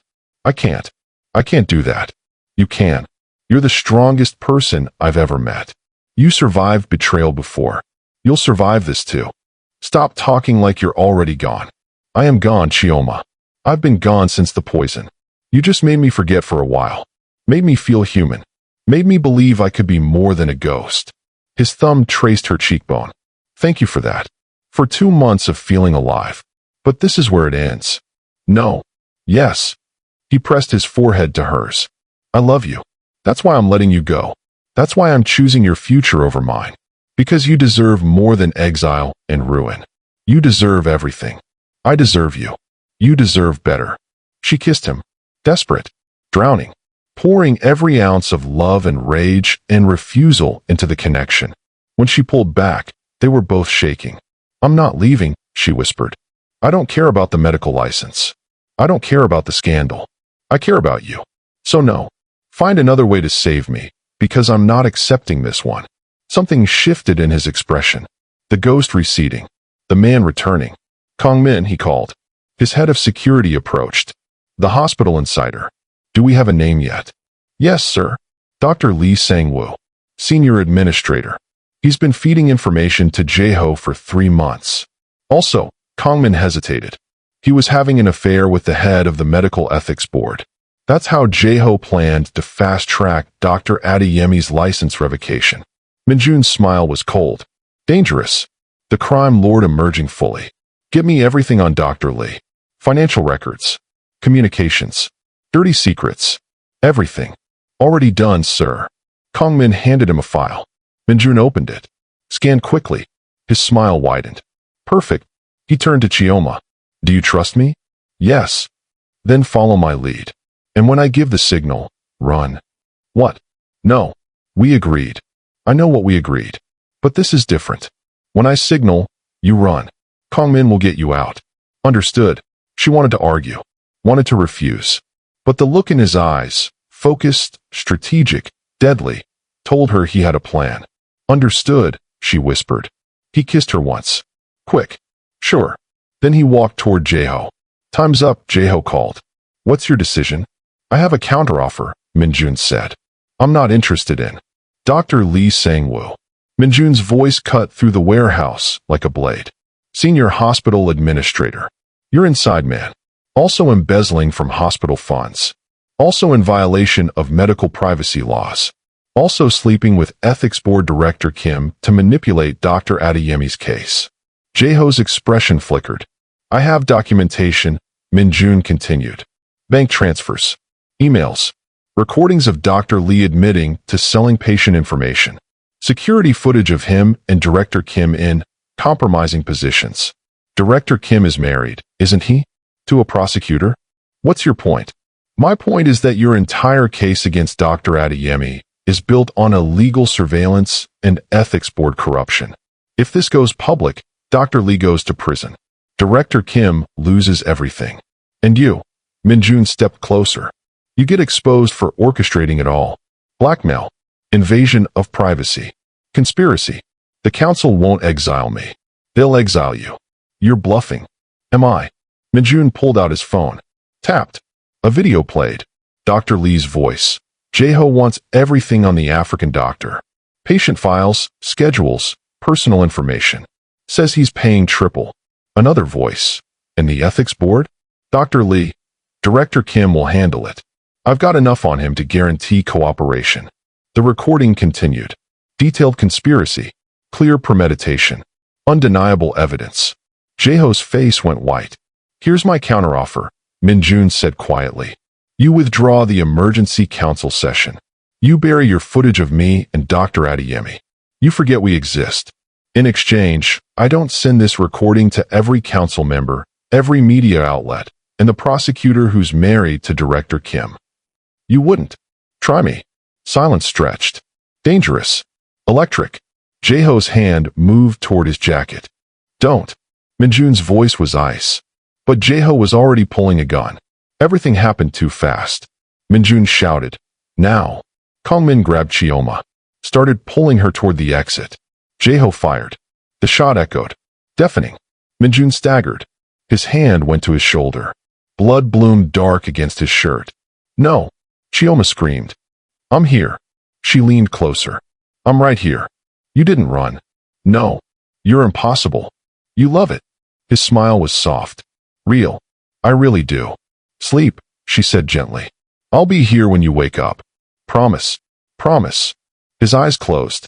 His breathing evened out. Chioma pressed her forehead against their joined hands and let herself cry. Relief. Exhaustion. Fear. Love. All of it pouring out in silent tears. They'd survived. Against blackmail and bullets. Against surveillance and schemes. Against every warning that said powerful men were poison. They'd survived.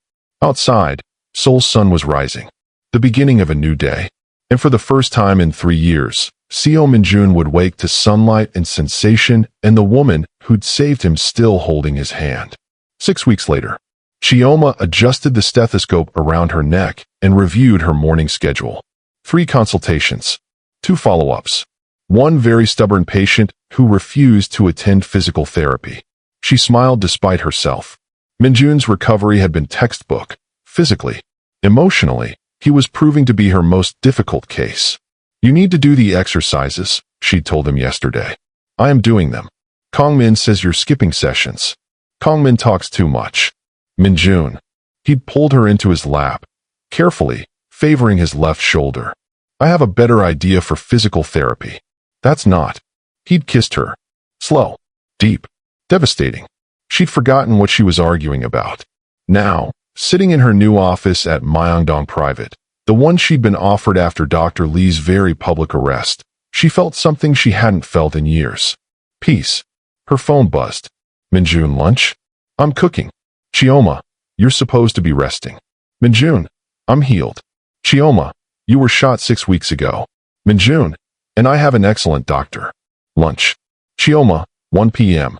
And you're doing your exercises after. Minjun, deal. Bring your stethoscope.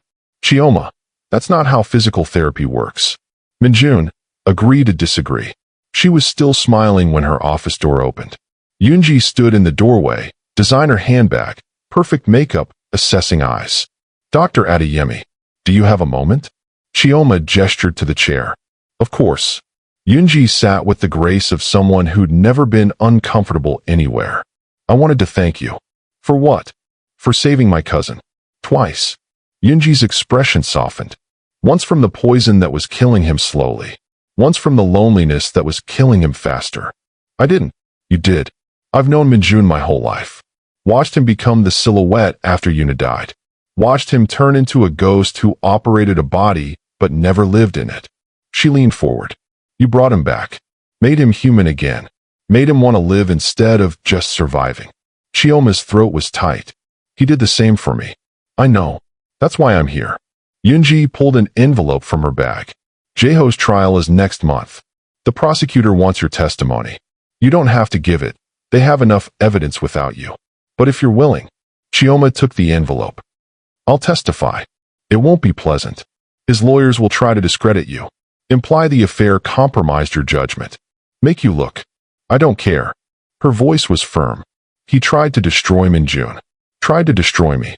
He shot the man I love. I'll testify. Yoonji's smile was genuine. Minjun said you'd say that. He also said to tell you not to feel obligated. Tell him I'm doing it anyway. Will do. Yoonji stood. Paused at the door. One more thing. The council has formally invited Minjun to return. Full leadership restoration. They're embarrassed about how Jaeho manipulated them. Want to make amends. What did he say? He hasn't answered yet. I think he's waiting to discuss it with you. Yoonji's expression was knowing. Partnership and all that. After she left, Chioma sat in silence, holding the envelope. 6 weeks ago, she'd been facing exile and ruin. Her medical license threatened. Her career destroyed. Her heart shattered. Now she had her license. Her career. Her office. Her life. And she had Minjun. Not perfect. Not simple. But real. She arrived at his penthouse at 1 p.m. to find the table set, food waiting, and Minjun standing by the window in a black shirt that made her heart stutter. You cooked, she said. I promised. He crossed to her. Pulled her close. Both arms now. Shoulder healed enough for full movement. How was your morning? Productive. Yoonji came by. Did she deliver the envelope? Yes. I'm testifying. He'd known she would. She could see it in his face. You don't have to. I want to. He tried to take you from me. He doesn't get to walk away from that. His arms tightened. Terrifying and stubborn. You love it. I really do. He pressed a kiss to her temple. Yoonji also told you about the council's offer. She mentioned it. And Chioma pulled back to see his face. What do you want? I want you to tell me what you think. That's not an answer. Yes, it is. Because 6 weeks ago, I would have made this decision alone. Told you after. Treated you like someone to protect instead of someone to partner with. His hands framed her face. But I'm learning. Slowly. Badly. But learning. So I'm asking, what do you think I should do? She considered. Do you want to lead again? Part of me does. The part that spent 8 years building something. The part that doesn't want to let Jaeho's betrayal be the final word. He paused. But another part of me is tired. Tired of the politics. The violence. The constant vigilance. That part wants to walk away. Build something different. Be someone different. What would that look like? I don't know yet. Legitimate business, maybe. Consulting. Something that doesn't require me to order executions or navigate assassination attempts. His thumb traced her cheekbone. Something that lets me come home to you every night without blood on my hands. Her heart ached. You'd give up the syndicate? For me? For us? For the life we could build if I wasn't constantly looking over my shoulder. He smiled softly. I've been dead for 3 years, Chioma. You brought me back to life. I don't want to waste that gift on the same violence that killed me the first time. She kissed him. Soft. Sure. A promise. Then walk away, she whispered against his mouth. Build something new. We'll figure it out together. You're sure? I'm sure. His smile was radiant. Partnership. Partnership. They ate lunch by the windows, talking about futures instead of pasts. About the business ideas he'd been researching. About her expanding her practice. About maybe, eventually, finding a place that was theirs instead of his or hers. About building a life instead of just surviving one. After lunch, Chioma made him do his physical therapy exercises. He complained. She ignored him. He tried to distract her with kisses. She allowed it. Briefly, you're a terrible patient, she said. And you're a bossy doctor. You love it. I really do. That night, they stood on his balcony watching Seoul's lights glitter like fallen stars. Minjun's arm was around her shoulders. Her head rested against his chest. She could feel his heartbeat, steady, strong, alive. Can you feel this? She asked. Old question. New context. Yes. His voice was soft. Wondering. Every day now. Even when you're not touching me. The sensation stays longer. Spreads further. It's like my body is remembering how to be human. That's good. Means the neural regeneration is progressing beyond initial stimulus response. Eventually, you might not need direct contact at all. Will you leave when that happens? When I don't need you anymore. She turned to face him. You'll always need me. Just not medically. And I'll always need you. Not because you make me feel safe, but because you make me feel brave. His kiss was gentle, reverent, like she was something precious he'd been given against all odds. When they broke apart, he reached into his pocket, pulled out a small box. Chioma's breath caught. It's not what you think, he said quickly. I mean, it could be. Eventually. If you wanted. But right now it's just, he opened the box. Inside, a key. Move in with me, he said. Not because it's practical or convenient. Not because I need you clothes for medical supervision. But because I want to wake up next to you every morning. Want to make you coffee. Want to build a life with you that's ours. She looked at the key. Looked at him. Saw the vulnerability in his eyes. The hope. The fear. Saw the man who'd been a ghost learning to be human again. Yes, she whispered. His smile could have lit the entire city. He kissed her again. Deeper this time. More certain. Like her yes had unlocked something in him that had been locked for years. I love you, he said against her mouth. I know I've said it before. But I need you to hear it now. When I'm not bleeding or desperate or afraid. I love you. Completely. Terrifyingly. Forever. I love you too. The words came easy now. True. My dangerous, impossible, beautiful man. I love you too. They stood on the balcony as Seoul sparkled below them. Two people who'd been broken by poison and betrayal learning to be whole again together. It wouldn't always be easy. There would be hard days. Jaeho's trial. The council's politics. The adjustment to new life. The scars they both carried. But they would face it together. Partners. 3 months later, Chioma woke in their bed. Not his, not hers, theirs, to sunlight and the smell of coffee. She found Minjun in the kitchen, making breakfast, humming something soft. He turned when she entered. Smiled. The real smile that reached his eyes and transformed his face. Morning, he said. Morning. She accepted the coffee he offered. 2 sugars. No cream. Perfect. He'd resigned from the council 2 months ago. Started a legitimate security consulting firm. No violence. No criminal enterprise. Just strategy and protection for people who needed it. He was happy. Actually happy. And Chioma, who'd fled to Seoul broken and afraid, had found something she thought she'd never have again. Home. Not a place. A person. What are you thinking about? Minjun asked.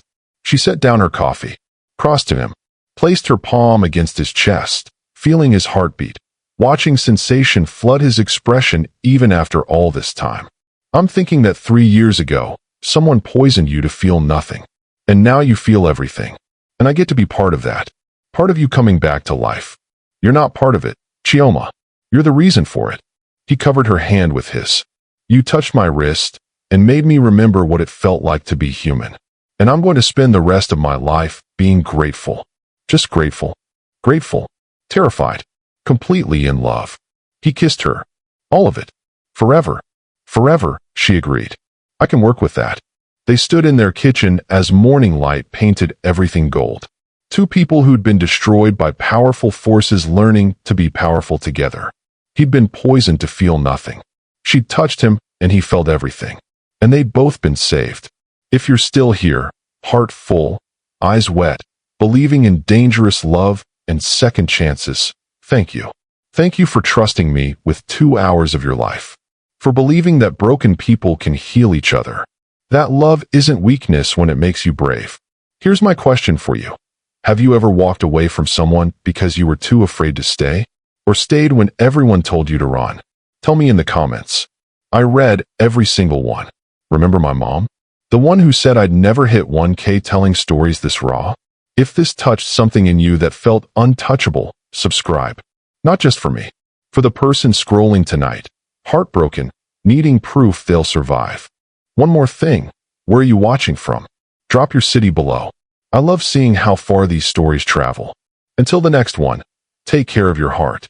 And maybe, just maybe, let someone else help carry it.